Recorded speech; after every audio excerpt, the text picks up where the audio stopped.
ಚಿತ್ರದುರ್ಗ, ದಾವಣಗೆರೆ, ಶಿವಮೊಗ್ಗ, ಹಾವೇರಿ, ಗದಗ, ರಾಣೆಬೆನ್ನೂರು, ತುಮಕೂರು, ಮತ್ತು ಬಳ್ಳಾರಿ, ಮತ್ತು ಕೊಪ್ಪಳ, ವಿಜಯನಗರ ಇಂತಹ ನಮ್ಮ ಮಧ್ಯ ಕರ್ನಾಟಕದಲ್ಲಿ ಇರ್ತಕ್ಕಂಥ ನಮ್ಮ ಸಮುದಾಯದ ಜನಗಳಿಗೆ ರಾಜಕೀಯವಾಗಿ ಎಲ್ಲೂ ಕೂಡ ಪ್ರಾಶಸ್ತ್ಯ ಸಿಗ್ತಾ ಇಲ್ಲ. ಆಮೇಲೆ ನಿಗಮ ಮಂಡಳಿಗಳಾಗಿರಲಿ, ಸರ್ಕಾರದ ಒಂದು ಕೆಲವು ನಾಮನಿರ್ದೇಶಕಗಳಲ್ಲಾಗಿರಲಿ ನಮ್ಮ ಸಮಾಜದವರಿಗೆ ಎಲ್ಲೂ ಸಿಗ್ತಾ ಇಲ್ಲ. ಯಾಕೆಂತ ಹೇಳಿದ್ರೆ ನಮ್ಮಲ್ಲಿ ಹಿಂದೆ ಈಗ ಕೆಲವು ನಾಯಕರು ಒಗ್ಗಟ್ಟಿನ ಕೊರತೆ ಇತ್ತು. ಹಾಗಾಗಿ ನಮ್ಮಲ್ಲೂ ಕೂಡ ಒಗ್ಗಟ್ಟು ಇರಲಿಲ್ಲ. ಈಗೆಲ್ಲ ಕೂಡ ಎಲ್ಲರೂ ಕೂಡ ಒಗ್ಗಟ್ಟಾಗಿದ್ದೀವಿ. ನಗರಸಭೆ ಆಗಿರಲಿ, ಜಿಲ್ಲಾ ಪಂಚಾಯತ್ ಆಗಿರಲಿ, ತಾಲೂಕ್ ಪಂಚಾಯತಿ ಆಗಿರಲಿ, ಇಲ್ಲಿ ಪ್ರಾಧಿಕಾರ ಆಗಿರಲಿ, ಇಲ್ಲಿ ಇರ್ತಕ್ಕಂತಹ ನಾಮನಿರ್ದೇಶಕ ಸ್ಥಳಗಳಿಗೆ ಏನು ಖಾಲಿ ಇರ್ತಕ್ಕಂಥ ಏನು ಹುದ್ದೆಗಳಿದಾವಲ್ಲ, ಸ್ಥಾನಮಾನಗಳಿದಾವಲ್ಲ, ಆ ಸ್ಥಾನಮಾನಗಳಿಗೆ ನಮ್ಮ ಸಮುದಾಯದವರಿಗೆ ಹೆಚ್ಚಿನದಾಗಿ ಪ್ರಾಶಸ್ತ್ಯ ಕೊಡಬೇಕು ಅಂತೇಳಿ ಕೇಳ್ತಾ ಇದ್ದೀನಿ. ಯಾಕೆಂತೇಳಿದ್ರೆ ನಮ್ಮ ಸಮಾಜಕ್ಕೆ ತುಂಬ ಅನ್ಯಾಯ ಆಗಿದೆ.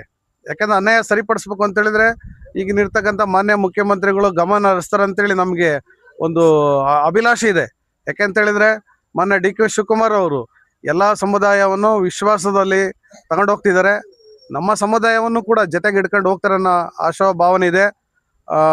ನಮಗೆ ವಿಶ್ವಾಸನೂ ಇದೆ ಮಾನ್ಯ ಮುಖ್ಯಮಂತ್ರಿಗಳು ನಮ್ಮ ಸಮಾಜಕ್ಕೆ ನ್ಯಾಯ ಕೊಡ್ತಾರೆ ಅಂತೇಳಿ ಇದೆ. ಹಾಗಾಗಿ ನಮ್ಮ ಸಮಾಜದವರಿಗೆ ಮುಂದಿನ ದಿನಗಳಲ್ಲಿ ಎಲ್ಲ ರೀತಿಯಲ್ಲಿ ಪ್ರಾಶಸ್ತ್ಯ ಸಿಗಬೇಕು ಅಂತೇಳಿ ಈ ಮಾಧ್ಯಮ ಮೂಲಕ ತಿಳಿಸ್ಕೊಂಡ್ರಿ. ಇಲ್ಲಿ ಚಿತ್ರದುರ್ಗದಲ್ಲಿನೂ ಸುಮಾರು ಒಂದು 7,000 to 10,000 ಜನಸಂಖ್ಯೆ ಜೋಗಿಮಟ್ಟಿ ರಸ್ತೆಯಲ್ಲಿ ನಮ್ಮ ಜನಸಂಖ್ಯೆ ಇದೆ. ಚಿತ್ರದುರ್ಗದಲ್ಲಿ ಜೋಗಿಮಟ್ಟಿ ರಸ್ತೆ ಅಂತಂತಂದರೆ ಸುಣಗಾರು ಅಂತಲೇ ಹೆಸರು, ಗಂಗಾ ಮತಸ್ಥರು ಇರೋದೆ ಅಂತಂತ ಹೇಳ್ತಾ ಇದ್ದಾರೆ. ಹಾಗಾಗಿ ನಮ್ಮ ಸಂಘನೂ, ಚಿತ್ರದುರ್ಗ ಜಿಲ್ಲಾ ಸಂಘನೂ ಸಮ ಬಲಿಷ್ಠವಾಗಿದೆ. ಮುಂದಿನ ದಿನಗಳಲ್ಲಿ ಅದರ ಒಂದು ಸದುಪಯೋಗನ ನಮ್ಮ ಏನು ಚಿತ್ರದುರ್ಗಕ್ಕೆ ಬೇಕಾಗಿರ್ತಕ್ಕಂತಹ ನಮ್ಮ ಸಮಾಜಕ್ಕೆ ಒಂದು ಹಾಸ್ಟೆಲ್ ಬೇಕಾಗಿದೆ. ಎಲ್ಲ ಸಮಾಜಕ್ಕೂ ಇಲ್ಲಿ ಜಾಗ ಕೊಟ್ಟಿದ್ದಾರೆ. ಒಂದು ನಮ್ಮ ಶಾಸಕರು ಸಾಕಷ್ಟು ಅಹಿಂದ ವರ್ಗದವರ ಬಗ್ಗೆ ಸಾಕಷ್ಟು ಕಾಳಜಿಯನ್ನು ಹೊಂದಿರತಕ್ಕಂಥ ವ್ಯಕ್ತಿಯಾಗಿರೋದ್ರಿಂದ ಅವರಿಗಾಗಲೇ ಹೇಳಿದ್ದಾರೆ, ಗಂಗಾಮತ ಸಮಾಜಕ್ಕೆ ನಾನು ಚಿತ್ರದುರ್ಗದ ಹೊರವಲಯದಲ್ಲಿ ಎಲ್ಲಾದರೂ 2 ಎಕರೆ ಜಾಗ ಕೊಟ್ಟು ವಿದ್ಯಾರ್ಥಿಗಳಿಗೆ, ಬಡ ವಿದ್ಯಾರ್ಥಿಗಳಿಗೆ ಹಾಸ್ಟೆಲ್ನ ವಸತಿ ಸೌಕರ್ಯ ಕಟ್ಕೊಳ್ಳೋದಕ್ಕೆ ನಾನು ಅವ್ರಿಗೆ ವ್ಯವಸ್ಥೆ ಮಾಡ್ತೀನಿ ಅಂತ ನಮಗೆ ಈಗಾಗಲೇ 2 ಬಾರಿ ಹೇಳಿದ್ದಾರೆ.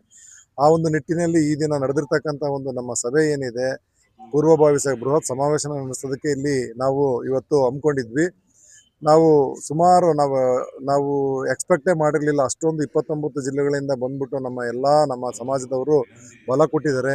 ಮುಂದಿನ ದಿನಗಳಲ್ಲಿ ಸುಮಾರು 40 ರಿಂದ 45 ಲಕ್ಷದಷ್ಟು ಜನಸಂಖ್ಯೆ ನಮ್ಮದಿರೋದು. ಸಾಕಷ್ಟು ಜನಸಂಖ್ಯೆ ಇರ್ತಕ್ಕಂಥ ಕೆಲವು ಭಾಗಗಳಲ್ಲಿ ಶಾಸಕರ ಒಂದು ಹಣೆಬರವನ್ನು ನಿರ್ಧಾರ ಮಾಡ್ತಕ್ಕಂಥ ಒಂದು ಜನಸಂಖ್ಯೆ ನಾವು ಹೊಂದಿದ್ದೀವಿ. ಮುಂದಿನ ದಿನಗಳಲ್ಲಿ ಎಚ್ಚೆತ್ಕೊಂಡ್ಬಿಟ್ಟು ನಮ್ಮ ಒಂದು ಬೇಕಾಗಿರ್ತಕ್ಕಂಥ ವಿಶೇಷ ಸ್ಥಾನಮಾನಗಳನ್ನು ಪಡ್ಕೊಳ್ಳೋದಕ್ಕೆ ನಮ್ಮ ಹಕ್ಕೊತ್ತಾಯವನ್ನು ಮಾಡೋದಕ್ಕೋಸ್ಕರವಾಗಿಯೇ ದಾವಣಗೆರೆಯಲ್ಲಿ ಇನ್ನು ಸ್ವಲ್ಪ ದಿನಗಳಲ್ಲಿ ಒಂದು ಬೃಹತ್ ಸಮಾವೇಶವನ್ನು ಮಾಡಿ ಅಲ್ಲಿಗೆ ನಮ್ಮ ಏನು ಕಾಂಗ್ರೆಸ್ ಸರ್ಕಾರದ ಹೊಸ ಮುಖ್ಯಮಂತ್ರಿಗಳಾಗಿರ್ತಕ್ಕಂಥ ಡಿ ಕೆ ಶಿವಕುಮಾರ್ ಮತ್ತು ಮಲ್ಲಿಕಾರ್ಜುನ್ ಖರ್ಗೆ ಅವರ ಮಗ ಏನೋ ಪ್ರಿಯಾಂಕ ಖರ್ಗೆ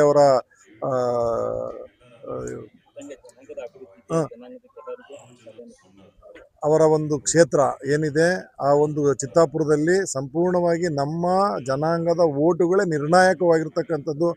ಆ ಒಂದು ನಿಟ್ಟಿನಲ್ಲಿ ನಮ್ಮ ಒಂದು ಸಮಾಜವನ್ನು ಬಲಿಷ್ಠ ಮಾಡಬೇಕು ಅಂತಲೇ ಮೊನ್ನೆ ತಿಪ್ಪಣ್ಣಯ್ಯ ಕಮನಕೂರು ಅವರಿಗೂ ಸಮೇತ ಈಗ ಟಿಕೆಟ್ ಕೊಟ್ಟಿದ್ದಾರೆ, ವಿಧಾನ ಪರಿಷತ್ತಿಗೆ ಆಯ್ಕೆ ಮಾಡ್ತಾ ಇದ್ದಾರೆ.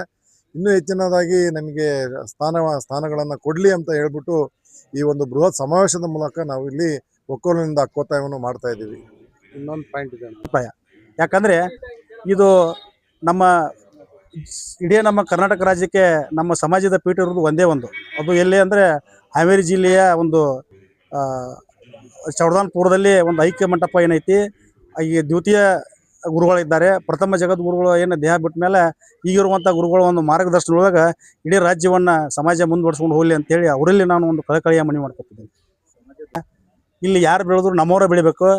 ಇಲ್ಲಿ ನಮ್ಮವ್ರನ್ನ ಬೆಳೆಸೋಕ್ಕೆ ನಾವೇ ನಿಂದಿರ್ಬೇಕು. ಕಂಕಣ ಬಂದ್ರೆ ನಾವು ಯಾರ್ಯಾರಿಗೂ ಎಲ್ಲ ರಾಜಕೀಯ ಪಕ್ಷದೊಳಗೆ ನಾನು ಒಂದು ಪಕ್ಷದಾಗ ಗುರುತಿಸ್ಕೊಂಡೇನಿ, ಇನ್ನುಳಿದ ಪಕ್ಷದೊಳಗೆ ಗುರುತಿಸ್ಕೊಂಡ ಕೆಲವೊಂದು ನನ್ನ ಸಮಾಜದ ಹಿರಿಯರಿಗೆ ಅಥವಾ ಕಿರಿಯರಿಗೆ ಹೇಳಲು ಒಂದು ಬಯಸುತ್ತೇನೆ. ಏನಂದ್ರೆ ನಮ್ಮ ಸಮಾಜದ ವ್ಯಕ್ತಿನ ನಾವು ಬೆಳೆಸಿದ್ರೆ ನಾವು ಕೂಡ ಬೆಳಿತೀವಿ ಅಂತೇಳಿ ಒಂದು ದೃಢ ಸಂಕಲ್ಪ ಮಾಡ್ಕೊಂಡು ಇವತ್ತು ನಮ್ಗಿಂತ ಯುವಕರು ಇದಾರ. ಆಮ್ಯಾಗ ಚಂದ್ರಶೇಖರ್ ಇರ್ಬೋದು ಈ ನಾಡಿನಲ್ಲಿ, ಆಮ್ಯಾಗ ಮಂಜುನಾಥ್ ಅವರು ಇರ್ಬೋದು, ಎಲ್ಲರಿಗೆ ಒಗ್ಗೂಡಿ ಮುಂದೆ ಬರುವಂಥ ದಿನದೊಳಗೆ ನಾವು ಸಾಕಷ್ಟು ಅವರ ಬೆಂಬಲವನ್ನು ಕೊಟ್ಟು ಮುಂದೆ ಏನೇ ಬರಲಿ, ಯಾವುದೇ ರಾಜಕೀಯ ಆಗಲಿ, ನಾವು ರಾಜಕಾರಣ ಮಾಡುವಾಗ ಹೊರಗೆಲ್ಲ ರಾಜಕಾರಣ ಮಾಡೋಣ. ಎಲ್ಲ ನಮ್ಮ ಹೋಟ್ ತೊಗೊಂಡು ಇವತ್ತು ರಾಜಕಾರಣ ಮಾಡುವಂಥ ಮಂದಿ ಬೆನ್ನು ಹತ್ತೋದು ಬಿಟ್ಟು ನಮ್ಮವ್ರನ್ನ ನಾವು ಬೆಳೆಸುವಂಥ ಉದ್ದೇಶ ಇಟ್ಕೊಂಡು ಇದೊಂದು ದೊಡ್ಡ ಬೃಹತ್ವಾದಂಥ ಸಮಾವೇಶವನ್ನು ಮಾಡಲಿಕ್ಕೆ ಯಶಸ್ವಿ ಮಾಡಿಕೊಡ್ಬೇಕು. ಎಲ್ಲ